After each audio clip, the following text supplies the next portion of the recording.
You've lost touch with who you are, the core of your being. You're on social media too much. You're listening to what other people are telling you. You got to listen to yourself. You got to cut all that shit out. You have to look at the things that you love and the things that you hate. So what you don't like is very instructive to you, right?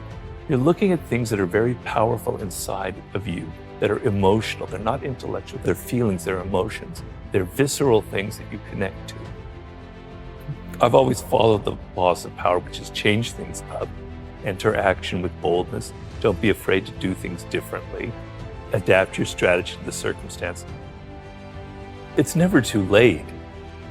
The earlier you figure it out, the better off you are, but it can happen later in life. Now, I figured out at an early age that I wanted to write. I didn't know what I wanted to write, but I loved words and I loved writing.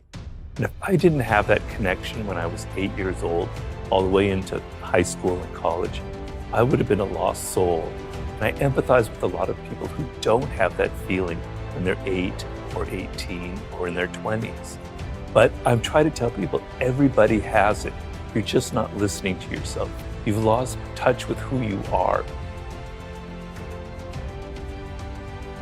There are 5 forms of intelligence. We normally associate intelligence with intellectuals, with Noam Chomsky, with Albert Einstein. No, intelligence comes in all forms. Working with your hands is a form of intelligence. A carpenter has a high form of intelligence. People who are sports, who athletically use their body, that's another form of intelligence. There's music, there's math, there's language. You have one of these frames of mind. By the way your brain is wired, you are inclined towards one of them. Figure that out. You got to be a bit bold, and you have to embrace what makes you different. It takes time. To do anything in life takes time and hours, patience, and work. So I like to tell people to go back to their earliest childhood memories of things that really excited them before they got mixed up with parents, teachers, and all that, other people telling them stuff, you know? You gotta cut all that shit out.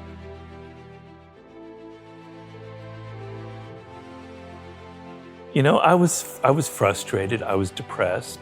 I even have to admit I had moments that were slightly suicidal because I knew deep down that I could do something.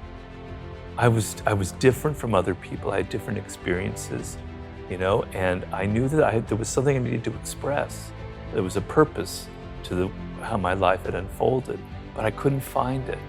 I had tried everything. I had tried every form of writing, every possible endeavor you can imagine. It just didn't click. So I was very deeply frustrated. And the frustration, I tell people, it's a good thing. Negative emotions are trying to teach you something. They're trying to teach you the opposite. Something else is going on. Frustration, what would be worse than frustration would be despair, giving up. No hope, but frustration is a sign that you haven't given up. You know you can do something, but you haven't figured it out. So when you have those kind of feelings, look at them and there's something positive in them. So I knew that there was something I was meant to do. I just couldn't figure it out when.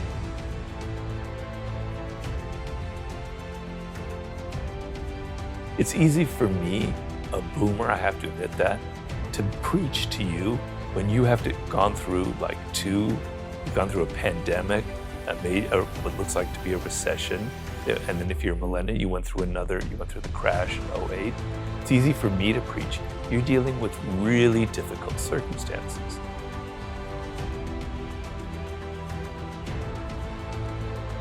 So a lot of people are rethinking their lives. They don't want to work at crap jobs just to get by. And I applaud that 100%, right? That's great.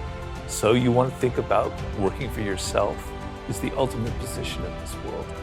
And even though times are difficult, even though it may seem like just a dream, there's so much potential out there for entrepreneurial spirit, for creating your own startup, for creating your own podcast, for going your own path in life. You don't have to follow other people.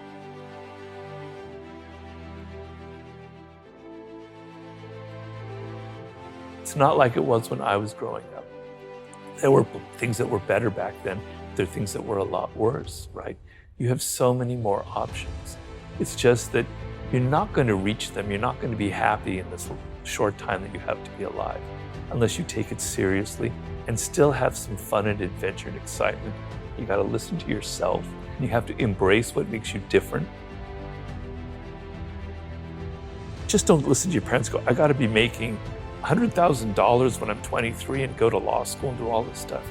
You're going to burn out. So kind of understand I guess the main thing I would say is know who you are, know what you're deep down your core, what you love, what you hate, and what you were destined to create in this world. That's like the most important process you can go through.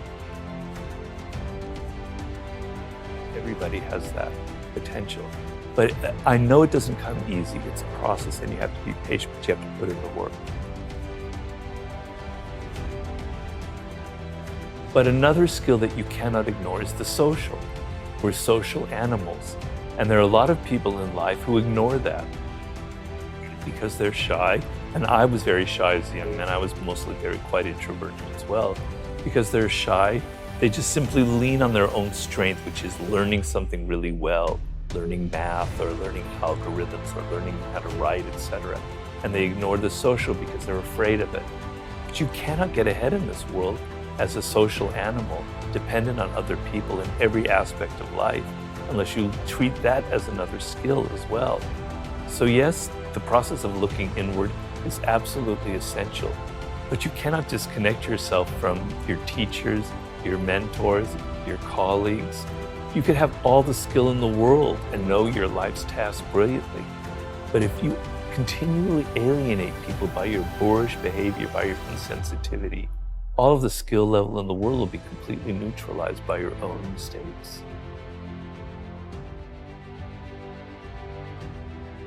I didn't listen to other people. At so many turning points in my life, I could have been discouraged. People could have said, I had somebody say, Robert, you're never going to be a good writer in life. You need to go to business school, etc. My parents tried to funnel me this way or that way. I was stubborn and I was rebellious and I did my own thing. And because of that, I have kind of a different voice from other people, right?